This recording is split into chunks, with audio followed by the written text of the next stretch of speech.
Hi friends. അപ്പോൾ നമ്മളിന്ന് ചർച്ച ചെയ്യാൻ പോകുന്നത് മോഹൻലാലിൻ്റെയും മമ്മൂട്ടിയുടെയും രണ്ട് സിനിമകൾ എടുത്തു വെച്ചുകൊണ്ടുള്ള താരതമ്യമാണ്. അപ്പം നമുക്ക് രണ്ട് സിനിമകൾ നമുക്ക് അതിലെടുക്കാം. രണ്ട് സിനിമയിൽ ഒന്ന് ചിത്രം എന്ന് പറയുന്ന മോഹൻലാൽ സിനിമയും രണ്ട് പപ്പയുടെ സ്വന്തം അപ്പൂസ് എന്ന മമ്മൂട്ടി ചിത്രവുമാണ്.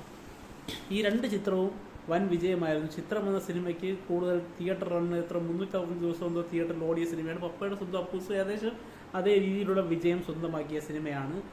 ഈ രണ്ട് സിനിമയും നമ്മൾ കാണുമ്പോൾ നമുക്ക് അവസാന നിമിഷത്തിൽ നമ്മൾ കരഞ്ഞിട്ടില്ലെങ്കിൽ അവർ മനുഷ്യരല്ല എന്നുള്ളത് ഉറപ്പിച്ച് പറയാൻ സാധിക്കും. കാരണം അത്രയുമാണ് അവരുടെ അഭിനയത്തിൻ്റെ മികവ് ആ സിനിമകൾ ഒപ്പിയെടുത്തത്.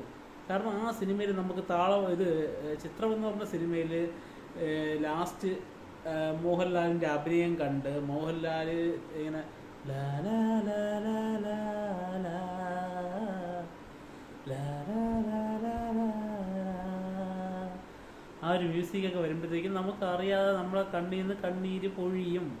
അതിപ്പം ഇല്ല എന്നൊന്നും ആരും പറയണ്ട. മമ്മൂട്ടി ഫാൻസിൻ്റെ അടുത്താണ് പറയുന്നത്, അതില്ലെന്ന് പറയണ്ട. അതുപോലെ തന്നെ പപ്പയുടെ സ്വന്തം അപ്പൂസിലെ ആ ലാസ്റ്റത്തെ ഒരു 20 മിനിറ്റ് കൊണ്ട് മമ്മൂട്ടി സ്ക്രീനിൽ കാണിച്ച മാജിക്ക് അതും അമ്പരപ്പിക്കുന്നതാണ്. അതിൽ കണ്ണ് നനയാത്തവരായിട്ട് അതിൽ മോഹൻലാൽ ഫാൻസും നിങ്ങൾ പറയണ്ട, അത് ആരുടെയും കണ്ണ് നനയിക്കുന്ന ഒരു രംഗം തന്നെയാണ്. അതുകൊണ്ട് തന്നെയാണ് ഈ രണ്ട് സിനിമ ഞാൻ ഇന്ന് കമ്പയർ ചെയ്യാൻ വേണ്ടി എടുത്തത്. ഈ രണ്ട് സിനിമയിൽ നമ്മൾ കമ്പയർ ചെയ്യുമ്പോൾ അന്ന് ഏറ്റവും കൂടുതൽ വിജയമായത് ചിത്രം എന്ന് പറയുന്ന സിനിമയാണ്.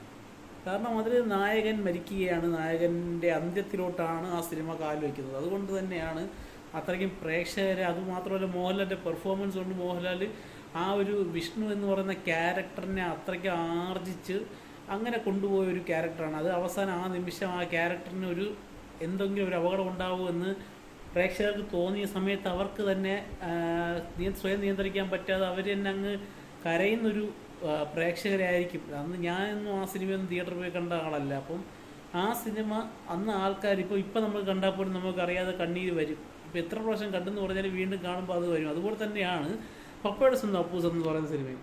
ഈ സിനിമയും അന്ന് വിജയമായിരുന്നു. ആ വർഷത്തെ ഏറ്റവും വലിയ വിജയമായ സിനിമ തന്നെയായിരുന്നു. പക്ഷേ ആ സിനിമയ്ക്കും ഇതുപോലൊരു ഇതുണ്ട്. ആ അവസാനത്തെ ഒരു 20 മിനിറ്റ് മമ്മൂട്ടി അഭിനയിച്ച് തകർത്തു എന്ന് തന്നെ പറയണം. കാരണം ആ സിനിമ നിങ്ങൾ കണ്ടിട്ടില്ലെങ്കിൽ പപ്പയുടെ സ്വന്തം അപ്പൂസ് ഒന്നുകൂടി എടുത്ത് വെച്ച് നമ്മുടെ യൂട്യൂബിലൊക്കെ കൊണ്ട് 2 മണിക്കൂർ സംതിങ്ങേ ഉള്ളൂ ആ സിനിമ. ആ സിനിമ നിങ്ങൾ എന്തായാലും ഒന്ന് കാണേണ്ട സിനിമ തന്നെയാണ്. കാരണം ആ സിനിമ കണ്ടിട്ടും ഇതുപോലെ ലാസ്റ്റ് 20 മിനിറ്റിൽ നമുക്ക് കണ്ണീർ വരുത്തുന്നതെന്ന് വെച്ചിട്ടുണ്ടെങ്കിൽ ഈ സിനിമയുടെ കഥയ്ക്ക് ഏറ്റവും വലിയൊരു ഇമ്പോർട്ടൻസ് ഉണ്ട്. ആ കഥ മാത്രമല്ല സിനിമയിൽ അഭിനയം. ഈ രണ്ട് സിനിമകളുടെയും വിജയം എന്ന് പറയുന്നത് അതിൻ്റെ കഥയ്ക്ക് ഏറ്റവും വലിയൊരു പങ്കുള്ള കാര്യമാണ്. കാരണം ഈ രണ്ട് സിനിമയ്ക്കും ഒരു സെൻറ്റി കഥയാണ് കൊണ്ടുവച്ചിരിക്കുന്നത്.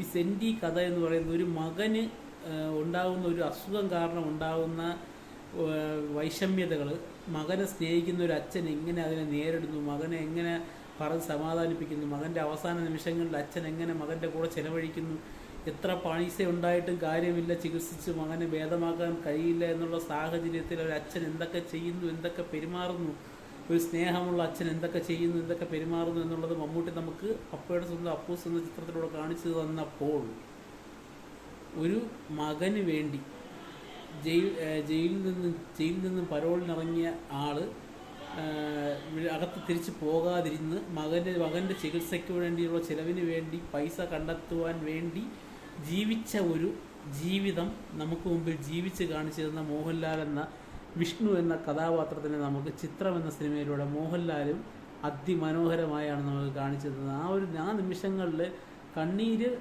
പൊലിക്കാത്തവർ മനുഷ്യരല്ല എന്ന് തന്നെയാണ് നമുക്ക് പറയാൻ സാധിക്കുന്നത്. അപ്പം നമുക്ക് ഈ രണ്ട് ചിത്രവും കമ്പയർ ചെയ്യുമ്പോൾ ഇതിൽ ഏതിനാണ് നമുക്ക് കൂടുതൽ മാർക്ക് കൊടുക്കാം എന്ന് എന്നോട് ചോദിച്ചാൽ ഞാൻ പറയും 10 മാർക്ക് നമുക്ക് ചിത്രത്തിന് കൊടുക്കാം. പക്ഷേ നമുക്ക് പപ്പയുടെ സ്വന്തം അപ്പൂസിന് ഒരിക്കലും കുറച്ച് കാണാൻ പറ്റില്ല. പപ്പയുടെ സ്വന്തം അപ്പൂസിന് നമുക്ക് 10ൽ 10 തന്നെ കൊടുക്കണം. കാരണം ഈ രണ്ട് ചിത്രത്തിൽ ഏതെങ്കിലും ഒരു ചിത്രത്തിന് ഒരു 1/2 മാർക്ക് കുറച്ച് കഴിഞ്ഞാൽ പിന്നെ ഈ വീഡിയോ അർത്ഥമില്ലടേ. കാരണം ഇത്രയും നമ്മൾ വീഡിയോ ചെയ്യുമ്പോഴത്തേക്കും നമ്മൾ സത്യസന്ധമായിട്ടുള്ള ഇതിൽ വേണം ഇടാൻ. കാരണം ഇതിനകത്ത് മോഹൻലാൽ മമ്മൂട്ടി ഫാൻ ഫൈറ്റ് അല്ല നമ്മൾ ഉദ്ദേശിക്കുന്നത്. അപ്പോൾ നമ്മൾ ഇതിൽ രണ്ടിലും ചിലപ്പം ചിത്രമാണ് മുന്നിട്ട് നിന്നതെങ്കിൽ നമ്മൾ ചിത്രമാണെന്ന് പറഞ്ഞത്. പപ്പയുടെ സ്വന്തം അപ്പൂസ് ബാക്കിലോട്ടായിരുന്നെങ്കിൽ നമ്മളത് പറഞ്ഞതന്നെ. പക്ഷേ ഇതിനകത്ത് രണ്ടും ഒപ്പത്തിനൊപ്പം തന്നെയായിരുന്നു. വിജയം കണക്കാക്കുമ്പോൾ ചിത്രം എന്ന് പറഞ്ഞ സിനിമ ഒരല്പം മുകളിലാണ് എങ്കിലും ഈ സിനിമ ഒരു ശരാശരി പ്രേക്ഷകൻ്റെ മുമ്പ് ചോദിച്ചു കഴിഞ്ഞാൽ അവർക്ക് രണ്ടും ഒരുപോലെ തന്നെയാണ്, ഒരേ തട്ടിൽ തന്നെയാണ് അവർ കാണുന്നത്. നിങ്ങൾ ചിലപ്പോൾ കൂടുതൽ കണ്ടിട്ടുള്ള ചിത്രം എന്നുള്ള സിനിമയായിരിക്കും. പപ്പയുടെ സ്വന്തം അപ്പൂസ് ചിലപ്പം നിങ്ങൾക്ക് ചിത്രത്തിനേക്കാളും കുറച്ചായിരിക്കും നിങ്ങൾ കണ്ടത്. ചില സമയത്ത് നിങ്ങൾ കാണാതിരിക്കാനൊരു സാധ്യതയുണ്ട്. എന്നാൽ അതൊരിക്കലും മിസ് ചെയ്യാൻ പാടില്ലാത്തൊരു സിനിമ തന്നെയാണ്. അപ്പോൾ നിങ്ങൾ 2 സിനിമയും കണ്ടിട്ട് അല്ലെങ്കിൽ കണ്ടതാണെങ്കിൽ താഴെ നിങ്ങളുടെ അഭിപ്രായമാണ്, നിങ്ങൾക്ക് ഏതാണ് ഇതിൽ ഏറ്റവും ഇഷ്ടപ്പെട്ടത്. നിങ്ങൾ ഉറപ്പിച്ച് ഞാൻ പറയാം, നിങ്ങൾക്ക് 2 സിനിമയും കൊള്ളില്ല എന്ന് നിങ്ങൾക്ക് പറയാൻ ഒരു ശരാശരി മലയാളിക്ക് സാധിക്കില്ല. അപ്പോൾ ഇതാണ് നമ്മുടെ ഇന്നത്തെ കമ്പാരിസൺ വീഡിയോ. അപ്പോൾ ഇഷ്ടപ്പെട്ടെങ്കിൽ ലൈക്ക് ചെയ്യാം.